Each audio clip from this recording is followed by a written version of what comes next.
you can look around the world and you see that there are always some markets going up a lot and some going down a lot.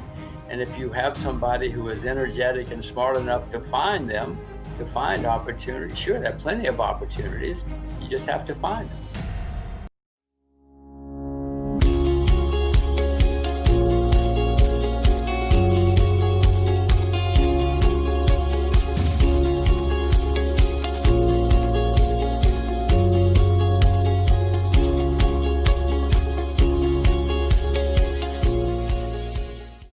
This is clearly a period of exuberance, a period of some things being overvalued. How much longer it will go, who knows? But we've all seen this before. I have learned if it's a bubble, shorting a bubble can be harmful until it pops.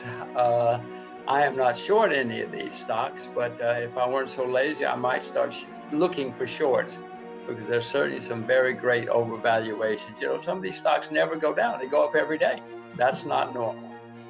If you go back and read about any market anywhere in the world, in history, these sorts of things are not normal. It does not mean they can't go on another year or two. I mean, the central banks all over the world are printing huge amounts of money, and governments are spending huge amounts of money. You know, you give me a couple of $1 trillion, I'll show you a very, very good time. And that's what's happening. Well, I own a lot of US dollars because throughout history, when there's turmoil, people look for a safe haven. For historic reasons, people think the US dollar is a safe haven. It's not. It's not. The US is the largest debtor nation in the history of the world, but people think it's safe, and compared to the euro or sterling or other things, people will buy the dollar. It's having a correction right now, which is normal, I think, I hope.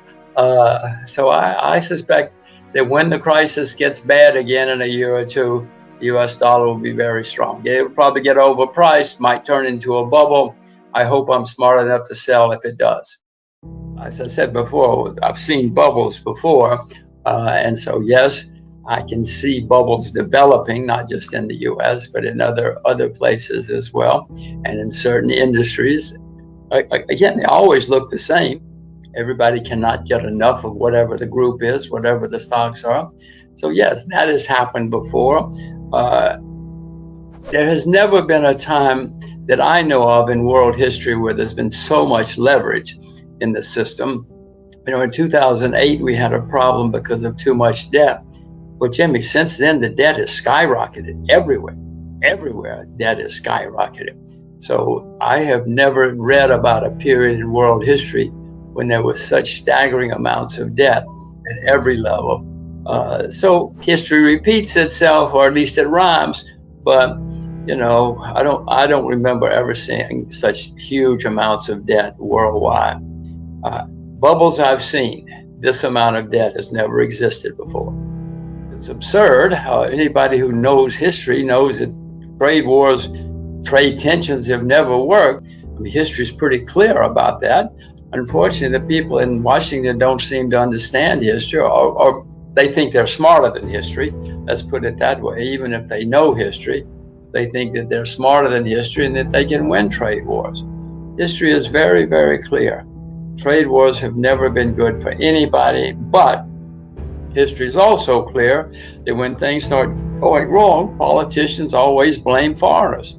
It's very easy to blame the foreigners, and it's always happened all over the world throughout history. Foreigners have different skin, different eyes, different hair, different language, different religion, different food, different dress. They always blame foreigners, and both the Democrats and the Republicans in America said, well, we've got an election in November. We're going to win the election by blaming the Chinese and foreigners. Is it good? It's not good for America. It's not good for China. It's not good for the world, but it's always happened. Everybody has their own style, you know. I've known guys who were fabulous short-term traders. I mean, I don't know how they do it, you know, without even looking at well, they don't have tapes anymore, but they could just know. They would sense things that they should buy. I mean, often they would sell them a day later, a week later, or an hour later. I'm terrible at that. I'm very, very bad at that. Whatever success I've had and I had to learn this the hard way. I guess most of us have to learn the hard way. I try to find things that are ignored, therefore cheap. But if I can find something that's cheap, where there's a positive change taking place, sometimes I have a success. And conversely, if you can find things that are wildly overpriced and where there's a change taking place and you can sell them short, you might have a success as well. I remember at one point I shorted the market when nobody, I actually bought puts on the market at a time when I was the only skeptic around. And lo and behold, 5 months later, I had tripled my money. I thought I was so smart. I thought I was going to be rich any day. I actually reversed my position the day the market hit bottom. I knew I was smart then.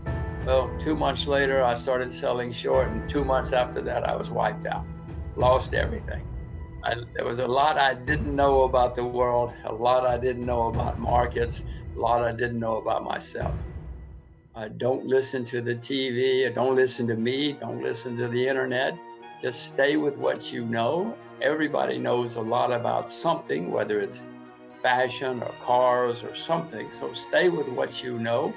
If I told you you can only have 25 investments in your life, you would be very careful about what you invested in, and you would probably be very successful. You're going to see a change long before I am, because it's your passion. Every day you go on the internet, look at fashion or whatever. So when you see something changing, do your research and make an investment. And by the way, you'll also know when it's going to change for the worse before everybody else, because you know more about it than most other people. Nobody wants to hear that. Everybody wants a hot tip. That's boring. But if you want to be successful, be boring. And you'll, unless you're a short-term trader, and as I said before, there's some people who are great at that. Unless you're a short-term day-to-day or hour-to-hour trader, just stay with what you know.